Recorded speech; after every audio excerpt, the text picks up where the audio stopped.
Hi friends, இப்போ நம்ம சக்திவேல் பார்க்க போகிற. சக்திவேலில் வந்துட்டு செல்வி வந்துட்டு போதும் பொறுத்தது கிளம்பி போவோம்னு சொல்லிட்டு அழுதுகிட்டே ஃபீல் பண்ணிட்டு நம்ம திரும்பி பார்த்துட்டு யாரோ வரமாட்டாங்களான்னு சொல்லிட்டு பஸ்ஸில் ஏறுது.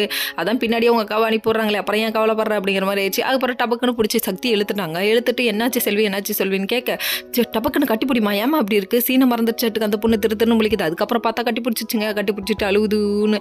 அதுக்கப்புறம் என்னாச்சுமா சொல்லுமா, உனக்காக நான் இருக்கேன்னு சொல்ல, இது மாதிரி நீ வேலனை பற்றி என்ன நினைக்கிறேன்னு சொன்னோன்னே, அது சொல்லவா வேணும், வேலைன்ற பேரை கேட்டாலே அந்த பொண்ணு பத்திரக்காளியாக கொந்தளிச்சு போய் ஆடும். இப்போ வந்த காஞ்சோரியனே தோத்து போயிடும். அந்த அளவுக்கு முட்டைக்கண்ணை உருட்டி வேற காமிக்கும்.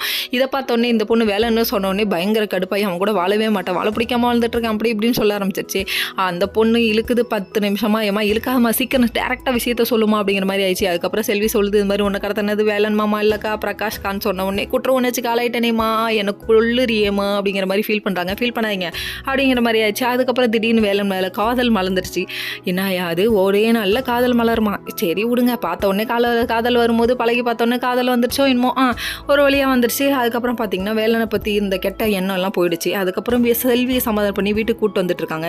இங்கே ஒரு பக்கத்து வேலன் வந்து சக்தியை காணும்னு சொல்லிட்டு பத்திரகாளி ஆட்டம் இவர் ஒரு பக்கத்து ஆடிட்டு இருக்காரு. என்னையா அது உன் பொண்டாட்டி யாரையா தூக்கிட்டு போயிட போறா அப்படிங்கிற மாதிரி ஆயிடுச்சு. அதுக்கப்புறம் செல்வியும் நம்ம சக்தியும் ஆட்டோவில் வந்து இறங்குறத பார்த்தோன்னே மொத்த குடும்பம் வாங்கன்னு சொல்லிட்டு கூப்பிட்டு வந்தோடனே, சரி போகலாம், நீ போமா நான் போய்க்கிறேன் அப்படின்னு சொல்லிட்டாங்க. அதுக்கப்புறம் 2 பேர்த்தையும் ஆரத்தி எடுத்து உள்ள கூப்பிட்றாங்க. வேற லெவல் அப்படிங்கிற மாதிரி ஆயிடுச்சு. ஓகே ஃப்ரெண்ட்ஸ், நெக்ஸ்ட் வீடியோவில்